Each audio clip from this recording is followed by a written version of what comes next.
بسم الله الرحمن الرحيم نحمده ونصلي على رسوله الكريم أما بعد أعوذ بالله من الشيطان الرجيم بسم الله الرحمن الرحيم إن عدة الشهور عند الله 12 شهرا في كتاب الله يوم خلق السماوات والأرض منها 4 حرم صدق الله العظيم۔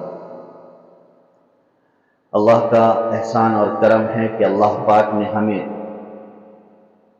دین و ایمان و اسلام کی دولت سے نوازا ہے، اور پھر مزید احسان اور کرم یہ ہے کہ اللہ پاک کی دریائے رحمت ہمیشہ بندوں کی طرف متوجہ رہتی ہے، اور موقع و بہانے سے اللہ تعالیٰ اپنے بندوں پر مہربانی اور رحمت کا معاملہ فرماتے ہیں۔ یوں تو سارے دن اور سارے ایام یہ اللہ ہی کے ہے، تاہم اللہ پاک نے کچھ دنوں کو، کچھ مہینوں کو بعض دنوں اور بعض مہینوں پر فضیلت عطا فرمائی ہے۔ جہاں تک مہینوں کا تذکرہ ہے، اللہ تعالیٰ نے قرآن کریم میں 10ویں پارے میں اس کا تذکرہ فرمایا ہے۔ بسم اللہ الرحمن الرحیم ان عدت الشہور عند اللہ 12 شہرا فی کتاب اللہ یوم خلق السماوات والارض، کہ بلا شبہ مہینوں کی تعداد اللہ کے یہاں 12 ہے، یعنی کل سال کے 12 مہینے ہیں، یہ اللہ تعالیٰ کے یہاں متعین، اور یہ کب سے ہے؟ تو اللہ تعالیٰ نے آگے ذکر فرمایا یوم خلق السماوات والارض، جب کہ اللہ نے آسمان و زمین کو پیدا فرمایا، یعنی جس وقت سے اللہ تعالیٰ نے دنیا کا نظام بنایا ہے، کائنات کی تخلیق فرمائی ہے، تب سے اللہ تعالیٰ نے دنوں کی اور مہینوں کی اللہ پاک نے ترتیب رکھی ہے۔ اور پھر مزید اللہ نے آگے چل کر ذکر فرمایا کہ منہا 4 حرم، کہ ان میں سے 4 حرمت والے مہینے ہیں، عظمت والے مہینے ہیں۔ اگرچہ قرآن کریم نے یہ 4 مہینے کون سے ہے اس کی صراحت نہیں فرمائی، تاہم احادیث سے اور مستند احادیث سے اس کا تذکرہ ملتا ہے کہ 3 مہینے تو پے در پہ ہے، ایک ساتھ ہے، ذوالقعدہ، ذوالحجہ اور محرم الحرام، اور 4تھا مہینہ رجب المرجب۔ یہ 4 حرمت والے مہینے ہیں۔ ہمیں یاد رہنا چاہیے ایک مسلمان ہونے کے ناطے کہ 12 مہینوں میں 4 مہینے یہ حرمت والے مہینے ہیں۔ حرمت والے مہینوں کا مطلب عظمت والے مہینے ہیں، ان کی زیادہ تعظیم کرنی چاہیے، قدر کرنی چاہیے، اور بالخصوص ان حرمت والے مہینوں کا خیال اور اس کی اہمیت یہ زمن اسلام سے ہی نہیں فقط بلکہ زمن جاہلیت میں بھی ان مہینوں کا احترام کیا جاتا تھا۔ کفار و مشرکین اسلام سے پہلے بھی خصوصاً ان 4 مہینوں میں بہت احترام کیا کرتے تھے، جنگ و جدال نہیں کیا کرتے تھے، کسی سے لڑنا جھگڑنا ان مہینوں میں اپنے آپ پر حرام قرار دیا کرتے تھے۔ اس کا خاص وہ حضرات خیال رکھتے تھے ان 4 مہینوں کا۔ تو ذوالقعدہ، ذوالحجہ، جو 2 مہینے ابھی ہمارے گزرے ہیں، اسی طریقے سے محرم الحرام اور رجب المرجب، یہ 4 مہینے حرمت اور عظمت والے مہینے ہیں، ان کی قدر کرنی چاہیے۔ اور ان مہینوں میں جو محرم الحرام کا مہینہ ہے، یہ اسلامی کیلنڈر کے حساب سے سب سے پہلا مہینہ ہے، جس کے ابتدا بفضل اللہ تعالی ہو چکی ہے، اور خود اس مہینے کا نام ہی محرم ہے۔ ویسے تو 4 مہینوں کو اللہ تعالیٰ نے حرام حرمت والے قرار دیا ہے، لیکن خود اس محرم کا نام، یعنی ایسا مہینہ جس کو حرمت بخشی گئی ہے، ایسا مہینہ جس کو عظمت بخشی گئی ہے، گویا یہ اس مہینے کا خلاصہ ہے اور اس مہینے کے نام کا مطلب ہے۔ جی ہاں، اور خود نبی کریم صلی اللہ علیہ وسلم نے اس مہینے کی فضیلت کو اپنے پاک کلام سے ذکر فرمایا ہے کہ افضل الصیام بعد رمضان شہر اللہ المحرم او کما قال علیہ السلام، کہ رمضان کے بعد افضل روزہ اور افضل یعنی جس مہینے میں روزہ رکھنا افضل ہے رمضان کے بعد، چونکہ رمضان میں روزے فرض ہے، تو رمضان کے بعد جس مہینے میں روزہ رکھنا افضل ہے وہ شہر اللہ المحرم، وہ محرم کا مہینہ ہے۔ اس مہینے میں کثرت سے روزے رکھنے چاہیے۔ یہ ایک عجیب بات ہے، آپ دیکھو گے کہ دین اسلام نے جس مہینے کی تقدیس اور جس مہینے کا مقدس ہونا ثابت ہوتا ہے یا کوئی دن مقدس ہونا ثابت ہوتا ہے تو اکثر و بیشتر اس میں روزے رکھ کر اس کی عظمت کو ظاہر کروایا جاتا ہے۔ تو اسی طریقے سے محرم کا مہینہ یہ عظمت والا مہینہ ہے، اس لیے اللہ کے رسول صلی اللہ علیہ وسلم نے اس مہینے کا نسخہ اور اس مہینے کا اصل جو عمل کرنا ہے اس مہینے میں، وہ نبی کریم صلی اللہ علیہ وسلم نے بتلایا کہ کثرت سے روزے رکھے جائیں۔ سمجھ میں آ رہی ہے؟ کثرت سے روزے رکھنے چاہیے۔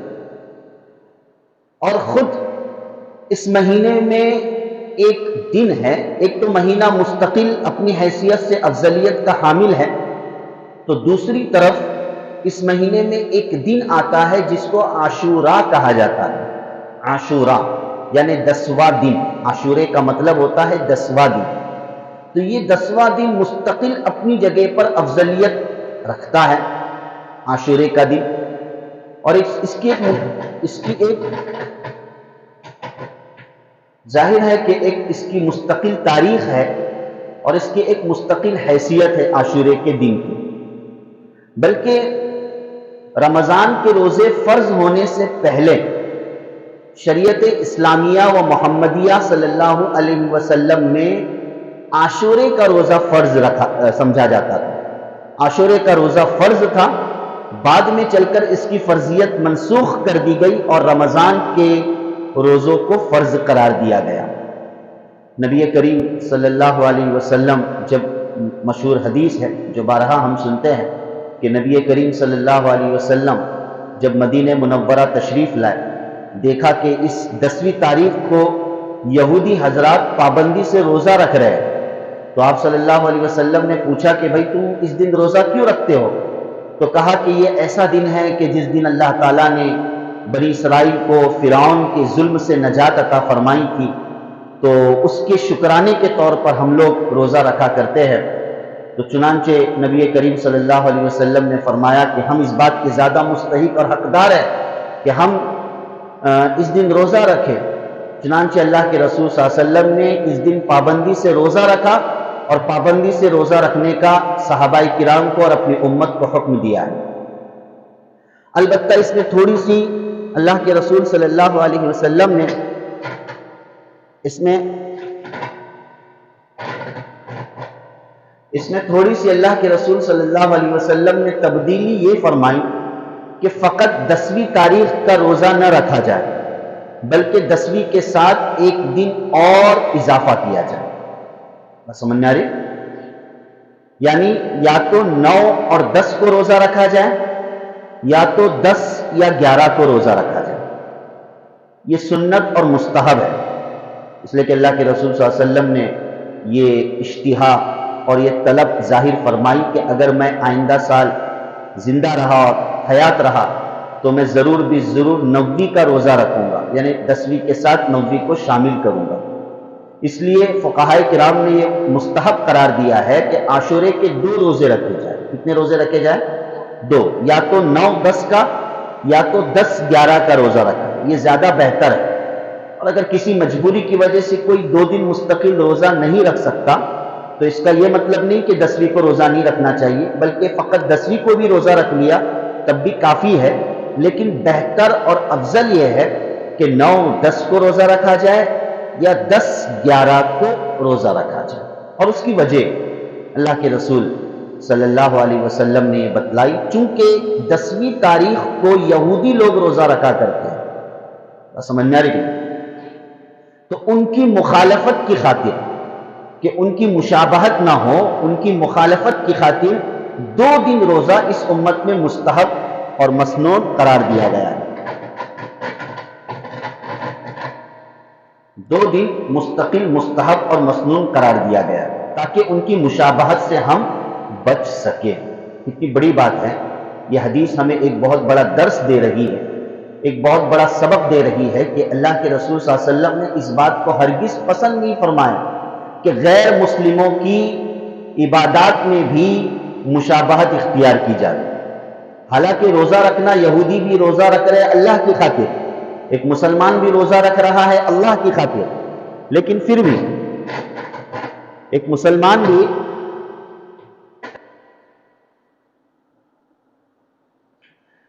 تو حالانکہ روزہ اللہ ہی کی خاطر رکھا جا رہا ہے، لیکن عبادات میں بھی اس کی گنجائش نہیں ہے کہ ایک غیر مسلم کی نقالی کی جائے۔ تو سوچنے کی بات ہے کہ جب عبادات میں غیر مسلم کی نقالی کو شریعت نے منع فرمایا ہے، تو رہن سہن، معاشرت میں اور کلچر میں، تہذیب و تمدن میں ہم کسی غیر مسلم کی نقالی اور اس کی مشابہت کیسے اختیار کر سکتے ہیں؟ ہے کہ نہیں؟ تو بہرحال یہ ایک بہت بڑا سبق ہے ہمارے لیے کہ اسلام ایک مکمل نظام ہے، ضابطۂ حیات ہے۔ اب ضرورت نہیں ہے کہ ہم کسی چیز میں دوسروں کی طرف جھانکے اور دوسروں سے ہم کوئی گویا کہ سبق حاصل کرنے کی کوشش کریں۔ تو بہرحال یہ عاشورے کی ایک اپنی حیثیت ہے اور اس کی ایک مختصر سی تاریخ ہے جو حدیث کی روشنی میں آپ کے سامنے پیش کی گئی۔ جہاں تک اس کی فضیلت ہے تو فضیلت کے متعلق نبی کریم صلی اللہ علیہ وسلم نے ذکر فرمایا کہ جو عاشورے کا روزہ رکھتا ہے تو اللہ تعالیٰ ضرور بالضرور اللہ تعالیٰ اس کے 1 سال کے گناہ کو معاف فرما دیتے ہیں۔ کتنے سال کے گناہ کو معاف فرما دیتے ہیں؟ 1 سال کے۔ اس کا یہ مطلب نہیں کہ چلو 1 سال کا ایگریمنٹ ہو چکا ہے تو اب گناہ پہ گناہ ہم کرتے جائیں، نہیں۔ ایک انسان ہے، انسان سے خطا تو ہو ہی سکتی ہے، تو اگر کوئی ایسے گناہ جو صغائر گناہ ہیں، چھوٹے گناہ ہیں، اور وہ انسان سے سرزد ہو بھی جائے تو انشاءاللہ ان اعمال کی برکت سے اللہ ضرور بالضرور ان گناہوں کو معاف فرما دے گا۔ تو جنہیں اللہ تعالیٰ نے حیثیت دی ہے، قدرت دی ہے، طاقت دی ہے، تو انہیں چاہیے کہ وہ ضرور بالضرور عاشورے کا روزہ رکھے، اس کا اہتمام کرے اور اس کی فضیلت کو حاصل کرنے والے بنے۔ بس یہ محرم الحرام اور عاشورے کی فقط یہی حیثیت ہے جو آپ کے سامنے پیش کی گئی، اور یہ یقیناً بہت بڑی حیثیت ہے۔ وہ الگ بات ہے کہ آج کا ہمارا معاشرہ اس محرم کے مہینے کو اور اس عاشورے کے دن کو ایک دوسرا رخ دینے کی کوشش کرتا ہے اور اسلام کی شبیہ کو بگاڑتا ہے، اسلام کو بدنام کرنے کی کوشش کرتا ہے۔ حتیٰ کہ دوسرے مذہب والے بھی اور غیر مسلم حضرات بھی ان چیزوں کو دیکھ کر یہ سمجھتے ہیں کہ حقیقتاً یہی اسلام ہے۔ نعوذ باللہ من ذالک۔ ان کے کرتوت اور ان کے اعمال کا اسلام سے دور دور تک کوئی واسطہ نہیں، اسلام کا دور دور تک کوئی تعلق نہیں۔ بات سمجھ میں آ رہی کہ نہیں؟ ہم دیکھتے ہیں کہ بھئی ابھی آپ نے سنا کہ بھئی محرم کا مہینہ ہے، عاشورے کا دن ہے، تو اس میں زیادہ سے زیادہ کیا کرنے کو کہا گیا ہے؟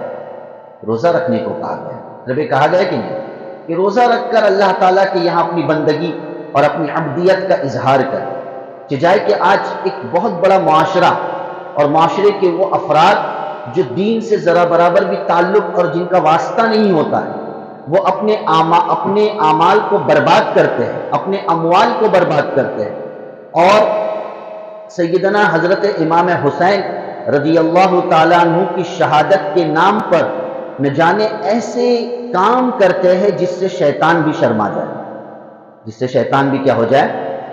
شرما جائے۔ ہاں، عجیب عجیب طریقے اختیار کرتے ہیں کہ بھئی وہ تعزیہ بازی، سواریاں اور نہ جانے کھانے پینے سے متعلق دیگر لوازمات اور چیزیں، اسلام کا ان سے کوئی تعلق نہیں، کوئی تعلق نہیں۔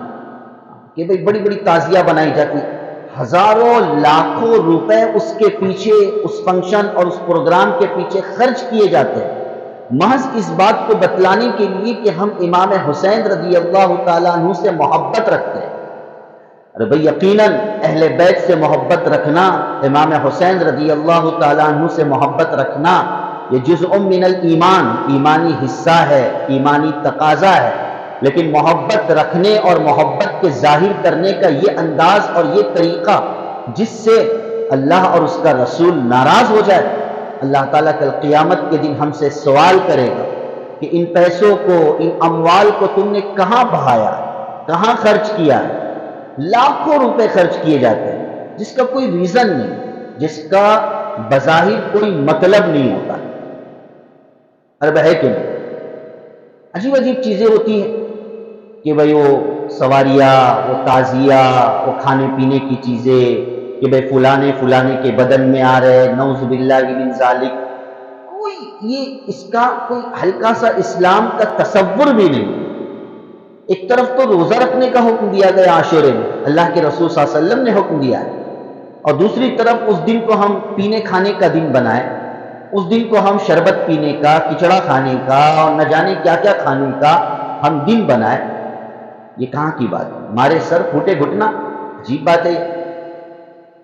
اس لیے ان رسومات سے، ان بدعات سے خود بھی بچنا چاہیے، دوسروں کو بھی بچانا چاہیے، ہے نا؟ یا کم سے کم اتنا تو خیال کرنا چاہیے کہ یہ غلط کام ہے، اسلام کا اس سے کوئی تعلق نہیں ہے۔ اگر ہم نے دل میں فقط اتنا خیال کر لیا کہ ہاں یہ اسلام کا حصہ ہے، تو یاد رکھیے یہ در حقیقت ایمان سے ہاتھ دھو بیٹھنے کے مترادف ہے۔ اس لیے کہ حدیث میں آتا ہے کہ برائی کو روکنے کے 3 درجے ہیں۔ پہلا درجہ اپنی طاقت، اپنی صلاحیت سے برائی کو روکو، دوسرا درجہ اپنی زبان سے برائی کو روکو، اور تیسرا درجہ کم سے کم اپنے دل میں برا جانو۔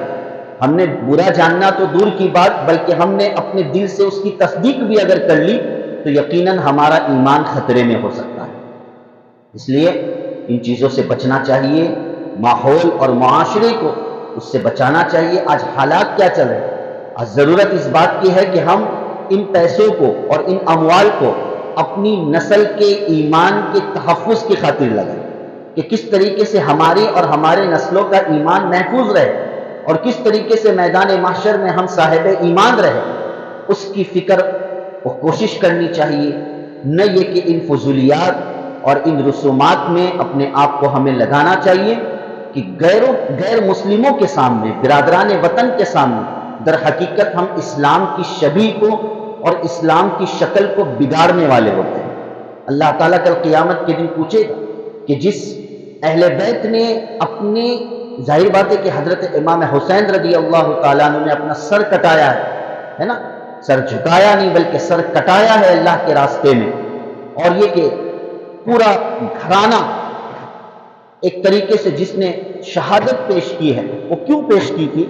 اس لیے پیش کی تھی تاکہ شہادت اس لیے پیش کی تھی تاکہ اسلام کی حفاظت ہو سکے، لیکن ان سے جھوٹی محبت کے دعوے میں ہم اسلام کی حفاظت کی بجائے اسلام کو ہم بدنام کرنے کے پیچھے پڑ رہے ہیں۔ کل یہی امام حسین رضی اللہ عنہ ہمارا گریبان پکڑ کر ہم سے سوال کرے گے کہ میں نے تو تم کو یہ سب کرنے کو نہیں کہا تھا، اور تم نے میرے نام پر اور جھوٹی محبت پر تم نے یہ سب کیا کیا ہے؟ کل ہمیں یہ جواب دینا پڑے گا۔ اس لیے اپنے ماحول اور معاشرے کو ان گندی چیزوں سے اور غلط رسومات سے اپنے آپ کو، ہمیں اور ماحول اور معاشرے کو بچانا چاہیے۔ جو چیزیں قرآن اور حدیث اور ہمارے اکابرین اور اسلاف سے ثابت ہے ہم فقط اسے ہی قبول کریں گے، اور جو چیزیں رسم و رواج کے سپرد ہو چکی ہے ہم اسے ہرگز قبول نہیں کریں گے۔ اللہ پاک ہم سب کے جان و مال اور ایمان کی حفاظت فرمائے، آمین یا رب العالمین۔ وآخر دعوانا